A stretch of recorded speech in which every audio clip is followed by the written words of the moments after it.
Nossos trabalhos, efetivamente, vamos convocar a todos a que nos acompanhem mentalmente numa prece. Fechemos por alguns momentos nossos olhos físicos, deixando fluir as energias do nosso coração, olhando para o nosso interior e formando a figura em nossas mentes do Mestre Divino Jesus, ao qual tanto temos a agradecer pela sua incessante ação no bem, guiando esse planeta tão conturbado, por nossa própria culpa, é verdade, mas que Ele está sempre direcionando-nos para o caminho do bem e do amor. Muito obrigado, Mestre Divino, pela oportunidade de estarmos aqui, na carne, na vida, procurando trabalhar um pouquinho mais pelo nosso progresso. Muito obrigado pela presença dos teus mensageiros, nossos mentores amigos, que tanto fazem na casa de Jesus, como em tantos lugares no planeta, sempre nos induzindo ao bem, nos dando sugestões para melhorar em nossas vidas, para que possamos utilizar esses ensinamentos aqui recebidos para melhorar os nossos atos, a nossa forma de agir, os nossos sentimentos, que possamos construir sempre harmonia em nossos lares, dar amor a todos, entender a todos os que estão à nossa volta, como irmãos, filhos de um mesmo Pai, que merecem todo o nosso carinho e respeito. E onde chegar o sofrimento, Senhor, onde for inevitável perante os divinos códigos, que possa o teu pensamento de amor levar alívio, levar coragem para superar, e a certeza que nenhum sofrimento é eterno, que o nosso Pai Celestial é todo amor e deseja a nossa felicidade, que nós mesmos devemos construir através dos nossos atos, aprendendo a amar cada vez mais. Muito obrigado mais uma vez, Mestre amigo, e dai-nos a tua permissão para iniciarmos o nosso trabalho dessa tarde. Que assim seja. Hoje nós temos a grata satisfação de ter conosco a nossa companheira trabalhadora da casa, Andrieta Viviane, que vai nos falar sobre o despertar do amor. Que de Jesus te ilumine. Boa tarde e um excelente início de noite. Que o amor do Mestre Jesus possa adentrar em nossos corações e fazer do nosso coração a sua morada definitiva. O amor. O amor. Este sentimento, tão declamado em prosas e versos, e tão cantado e decantado nas mais diversas canções e ritmos. Sentimento responsável por imensas felicidades, mas também por profundas tristezas. Como Paulo disse em sua carta aos Coríntios, o amor tudo sofre, tudo crê, tudo espera, tudo suporta. O amor é o sentimento mais puro e mais sublime que nós podemos ter e sentir. O nosso Mestre Jesus, quando encarnado aqui no planeta Terra, ele pautou todos os seus atos e todos os seus ensinamentos foram em torno, com base, com fundamento neste sentimento, no amor. E por isso que podemos dizer que o seu legado, o legado que o nosso Mestre nos deixou, é um verdadeiro evangelho de amor. Jesus, através de seus ensinamentos, nos mostra que o amor é condição básica para a nossa felicidade presente, como também para a nossa felicidade futura. É um tesouro que quanto mais se divide, mais se multiplica e se enriquece à medida que se reparte. É tão importante esse sentimento que Jesus o recomenda até para os nossos adversários e para os nossos inimigos. Deixando claro que isto é necessário porque Deus ama a todos indistintamente. O amor, podemos dizer, que é um sentimento de essência divina.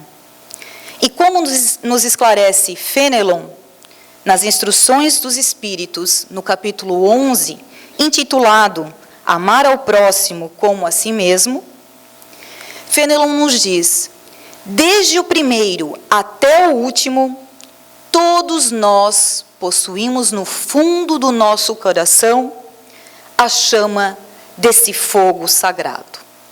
Joana de Ângeles, a mentora espiritual de Divaldo Pereira Franco, em sua obra Amor Imbatível, o Amor, ela vem nos dizer que o amor é substância criadora e mantenedora do universo. E ela diz que o amor mais se agiganta em razão que mais se doa. Fixa-se com mais poder quanto mais se irradia. Nunca perece porque não se enfraquece. Assim como o ar é indispensável para a nossa existência orgânica, o amor é oxigênio para a alma, sem a qual se enfraquece e perde o sentido de viver. Joana ainda nos diz que o amor é imbatível, porque sempre triunfa sobre todas as vicissitudes e ciladas. Mas podemos pensar, que tipo de sentimento é esse? Ou melhor, que tipo de amor é esse que sempre triunfa e que é imbatível? Será que aquele amor que sentimos muitas vezes, mas que não dura muito tempo? Um amor fugaz? Será que é esse que é o imbatível e que tudo suporta? Ao analisarmos com mais atenção as palavras de Fenelon, no Evangelho segundo o Espiritismo, quando ele diz que todos nós possuímos dentro do nosso coração a chama, a centelha desse fogo, e ele vem a dizer que desde o ser mais primitivo até o mais espiritualizado terá esse sentimento. E através dessas suas palavras podemos entender que esse sentimento, ele também atravessará uma fase evolutiva. Ou seja, esse sentimento possui diversos níveis de acordo com o grau de evolução de cada um de nós. Passando por várias experiências em múltiplas existências, esse sentimento, ele vai se aperfeiçoando. E estas fases ou níveis do amor são explicadas por Joana de Ângeles nesta obra, Amor Imbatível, Amor. E ela vem dizer que existem 4 fases ou 4 níveis de amor, que são o infantil, o juvenil, o compensatório e o maduro. O infantil, ela nos diz que ele se caracteriza pela ambição, posse, obsessão, dominação, ciúme, incerteza, ansiedade afetiva, cobrança de carinhos e atenções, necessidade de ser amado, egoísmo, ou seja, pensamento exclusivo em si e não no ser amado. Isso não acontece com a gente, né? Com certeza o nosso amor não é assim. Fase juvenil, que se expressa pela insegurança. A fase compensatória do amor compensatório é uma fase intermediária entre o juvenil e o maduro. É quando a gente já começa a ter a consciência de culpa. Então, quando alguém nos ama, nós sentimos a necessidade de amar em troca, porque senão nos sentiremos culpados em não retribuir este amor. O maduro, que a Joana de Ângeles chama de amor pacificador, se entrega sem reservas e faz-se plenificador. Este é permanente mesmo diante de problemas e desafios. Ele se caracteriza pela confiança, suave, doce e tranquila, pela alegria natural sem alarde, pela exteriorização do bem que se pode e se deve executar, pela compaixão dinâmica, a não posse, a não dependência e a não exigência. Difere do estado do prazer porque não é fugaz, não é momentâneo, mas sim imorredouro. As pessoas que já atingiram esse nível colocam o ser amado como sendo o ser mais importante. Não se sentem diminuídos ou humilhados ao ceder a favor ou em prol da felicidade do ser amado. Pessoas que já atingiram o nível do amor maduro preocupam-se mais em amar do que em serem amados. O amor maduro, ele expande-se como um perfume que impregna agradável e suavemente. Isso porque ele não é agressivo e também não é embriagador. O amor não se apega, não sofre a falta, mas frui sempre, porque vive no íntimo do ser e não nas gratificações que o amado oferece. Ou seja, é o amor que nós damos sem esperar algo em troca. O amor incondicional. Esse sentimento que na sua essência é doar-se, é entregar-se, sem esperar algo em troca. Em nossas relações habituais, no nosso dia a dia, com os nossos familiares, na nossa relação de trabalho e mesmo nas nossas relações em sociedade, nós não vamos observar um nível exato. Nenhum de nós está numa fase exata, específica do amor. Muitas vezes, exercemos um amor maduro. Em outras, ainda estamos naquela fase inicial do amor infantil, quando somos pegos por aquele sentimento de ciúme, posse, apego. E em outras vezes, ainda estamos exercendo o amor compensatório. Só vou amar se serei amado. Então, de acordo com a situação, é que nós expressaremos um nível, uma fase de amadurecimento deste sentimento. Agora, o que é importante que façamos é nos observar e identificar em qual fase nós expressamos mais o nosso amor. Será que expressamos mais corriqueiramente o amor infantil, mais o juvenil, mais o compensatório ou mais o maduro? No Evangelho segundo o Espiritismo, no capítulo 11, intitulado Amar o próximo como a si mesmo, temos uma passagem em que os fariseus, sabendo que Jesus havia calado a boca dos saduceus, reuniram-se e um dos fariseus, que era o doutor da lei, fez a seguinte pergunta para Jesus para tentá-lo: Mestre, qual é o maior mandamento da lei? E Jesus respondeu: Amarás o Senhor vosso Deus de todo o vosso coração, de toda a vossa alma e de todo o vosso espírito. É o maior e o primeiro mandamento.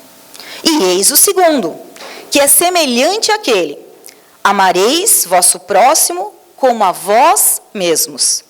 Toda a lei e os profetas estão contidos nesses dois mandamentos. Com essa passagem, Jesus nos mostra a importância da lei do amor como mandamento maior. Jesus foi o espírito mais elevado e ilustre que encarnou no planeta Terra, nesse mundo de provas e expiações que agora está nessa sua fase de transição para um mundo de regeneração. Ele veio para nos ensinar através dos seus exemplos como amar corretamente. Para começar, Jesus obedeceu ao Pai Criador e, apesar de toda a sua elevação moral, foi humilde e também obedeceu a seu pai terreno, José. Ensinou sem parar, deixou-nos suas inúmeras parábolas que exaltam, enaltecem o perdão. E se formos pensar, o perdão não é nada mais que exercer o amor em sua plenitude. O amor pacificador é doar-se. Jesus foi um mestre da humanidade. Nas instruções dos Espíritos, ainda no capítulo 11 do Evangelho segundo o Espiritismo, temos que, no início, o homem não tem senão instintos. Mais elevado e corrompido, só tem sensações. Mais instruído e purificado, tem sentimentos. Então, quanto mais evoluído, mais sentimento. E os Espíritos ainda vêm a nos dizer, e o ponto delicado do sentimento é o amor. Não amor, eles dizem, no sentido vulgar do termo, mas esse sol interior que condensa e reúne em seu foco ardente todas as aspirações e todas as revelações sobre-humanas. E os Espíritos ainda destacam que para avançar em direção ao nosso objetivo, qual que será que é o nosso objetivo na condição de espíritos imortais? Qual é o nosso objetivo? Nos melhorar, né? Melhorarmos, evoluirmos, até que um dia alcancemos a condição de espíritos puros. Um dia todos seremos anjos. Mas, para que a gente consiga essa evolução, para que nós tornemos anjos, precisamos do quê? Primeira coisa, é necessário que vençamos os nossos instintos em proveito dos sentimentos. Isto quer dizer, aperfeiçoar estes, sufocando os germes latentes da matéria. Portanto, devemos aprender a amar, e este aprendizado se dará segundo a nossa evolução. Porque, como nos esclarece no Livro dos Espíritos, nas questões 114 e 115, nossa progressão, a nossa evolução, ela se dá pelas nossas próprias ações, pelo nosso livre-arbítrio em nossas diversas existências, em nossas diversas reencarnações. Deus criou todos os espíritos iguais, simples e ignorantes. Como também justo e misericordioso, Ele deu a todos os espíritos as mesmas condições. Condições estas que fazem com que nós consigamos crescer, evoluir, caminhar sem parar rumo ao nosso objetivo. Nossa evolução, nosso progresso, segundo o Livro dos Espíritos, ela se dá em dois aspectos. Existe o progresso moral e o progresso intelectual. E os espíritos, quando eles tratam da lei do progresso, eles nos explicam que esses dois aspectos, ou esses dois progressos, eles não caminham eles caminham paralelamente e não junto. Não é porque o indivíduo é muito intelectualizado que também será muito evoluído moralmente. Sabe-se, conforme eles nos elucidam, que é necessário, primeiramente, a nossa evolução intelectual, para que possamos ter discernimento do certo e do errado. E, através das escolhas certas, evoluirmos no nosso progresso moral. Na questão 780 do Livro dos Espíritos, eles nos dizem que o objetivo da lei do progresso é o equilíbrio entre a evolução moral e a intelectual. Joana de Ângeles, em sua obra As Leis Morais, ela diz que esse progresso ele deveria ser como se a gente entendesse o progresso moral sendo uma asa do pássaro e o progresso intelectual a outra asa. Ou seja, para o pássaro alçar voo, ele precisa estar com as duas asas em perfeito equilíbrio. E nós também. Quando nós estivermos em perfeito equilíbrio com o nosso progresso intelectual e moral, nós também alçaremos voo, na condição de espíritos puros. Este aprendizado, este equilíbrio que tanto desejamos entre esses dois aspectos do progresso, nós já sabemos que só alcançaremos com o nosso amadurecimento na condição de espíritos. E podemos pensar, o que fazer então para que a gente possa otimizar, já aproveitar ao máximo esta encarnação, para evoluirmos nos dois aspectos. E só assim, porque sabemos que só assim conseguiremos amar de forma plena. E essa resposta a gente também tem no Livro dos Espíritos, na questão 919. Quando Allan Kardec pergunta qual é a forma ou o meio mais prático de avançarmos, de evoluirmos. Né? E os Espíritos respondem: conhece-te a ti mesmo. Ou seja, somente conhecendo a nós mesmos é que vamos despertar o nosso espírito na sua condição de ser imortal. Somente conhecendo a nós mesmos conseguiremos identificar as nossas fraquezas e as nossas virtudes. E diante desse balanço de virtudes e fraquezas, nós poderemos despertar o nosso espírito para a verdadeira evolução. Ou seja, o crescimento moral através da prática do amor. Despertando para o amor, conseguiremos combater o orgulho e o egoísmo, que o próprio Mestre Jesus nos disse e nos alertou que são as verdadeiras chagas que entravam o progresso da humanidade.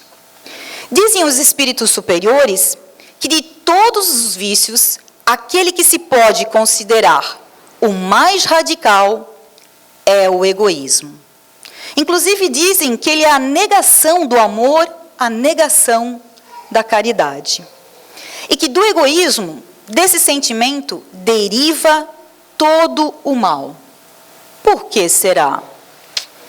Por que será que tudo de negativo, de sentimento inferior, provém do egoísmo? É fácil de entender. O egoísta consegue doar algo de si? O egoísta consegue amar sem ser amado? Ou independentemente de ser amado? O egoísta consegue se relacionar com o ser amado sem posse, sem apego, sem ciúmes? E aí a gente já percebe, né, que realmente o fundamento de todos os vícios é o egoísmo. Por mais que tentemos combatê-lo, nós não conseguiremos extirpar os nossos vícios se não atacarmos o mal pela raiz. Ou seja, se não combatermos em nós dia a dia o egoísmo. Como o egoísmo fundamenta-se no interesse pessoal, só poderá ser extirpado do coração à medida que o homem se instrui a respeito das coisas espirituais. Porque somente com a sua melhora moral que passará a dar menos valor aos bens materiais. E assim, menos materialistas e menos apegados, conseguiremos exercitar o amor maduro, o amor pleno, que é o patrimônio inalienável do nosso espírito imortal. Pois só através do amor, deste sentimento puro, que o homem pode galgar horizontes cada vez mais vastos na senda de sua evolução espiritual.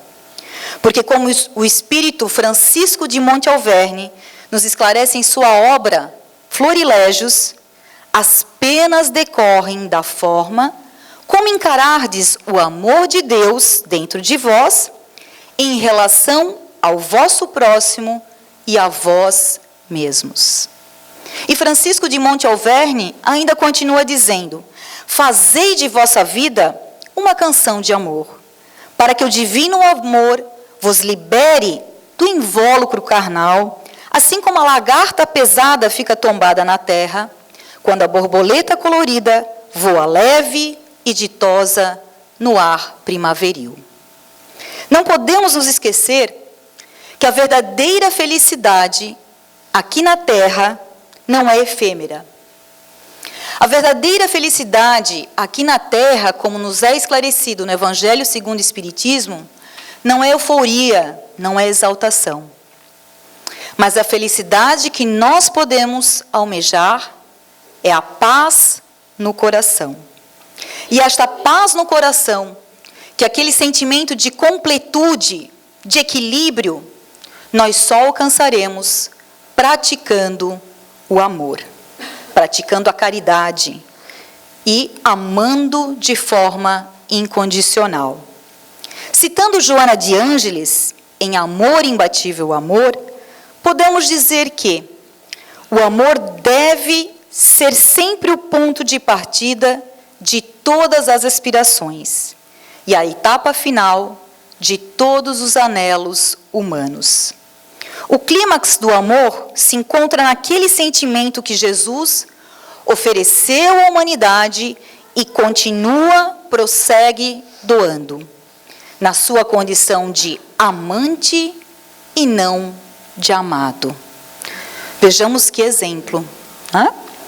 Sermos todos, que possamos todos ser amantes e não amados, independente da condição de amados.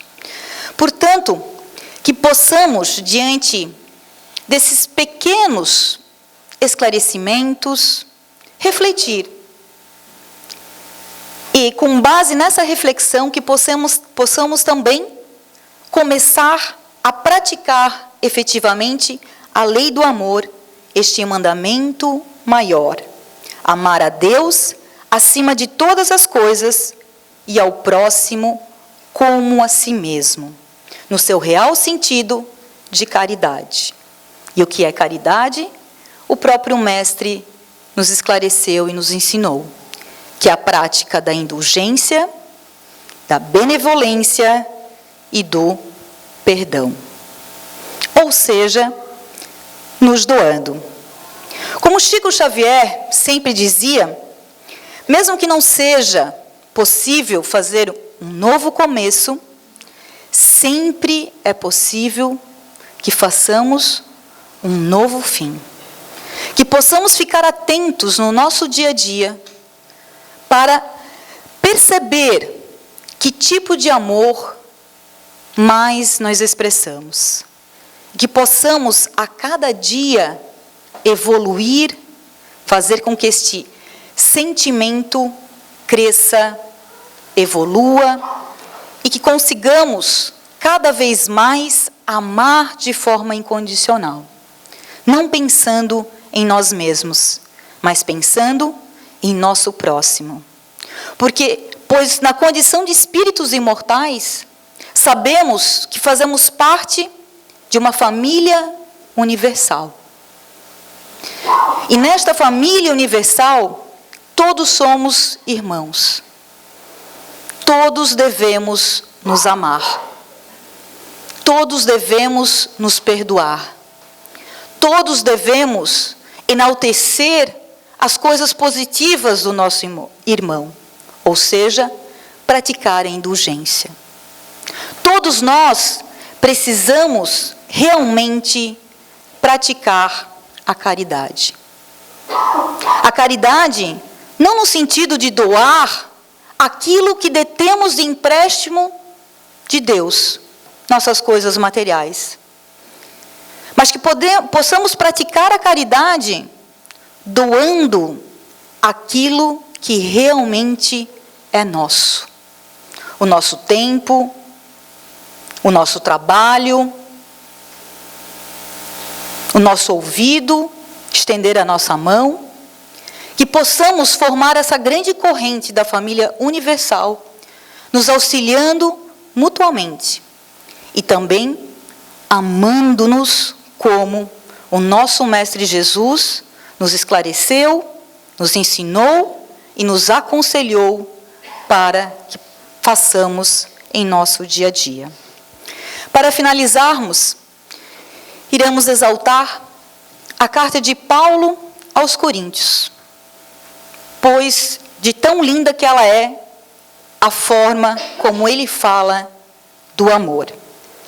Ainda que eu fale a língua dos homens e dos anjos, se não tiver amor, serei igual a bronze que soa ou a símbolo que retine.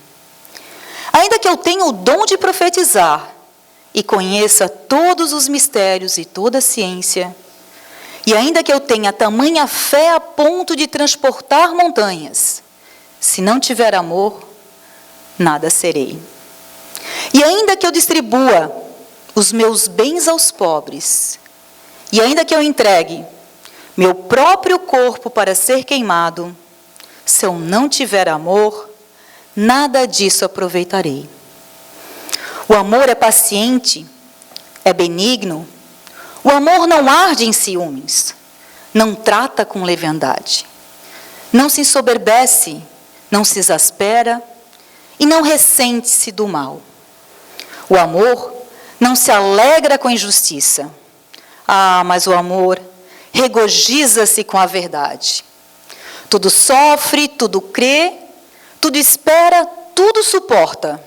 O amor jamais acaba. Havendo profecias, desaparecerão. Havendo línguas, cessarão. Havendo ciência, passará. Porque em parte conhecemos e em parte profetizamos. Mas quando vier o que é perfeito em parte será aniquilado. Quando eu era menino, falava como menino e sentia como menino. Quando cheguei a ser homem, desisti das coisas próprias de menino. Porque agora vejo como num espelho, obscuramente. E então verei face a face. Agora conheço em parte. E então conhecerei como sou conhecido. Agora, pois, permanecem a fé, a esperança e o amor. Estes três, porém o maior deles é o amor. Muito obrigada e que o Mestre Jesus abençoe a todos nós.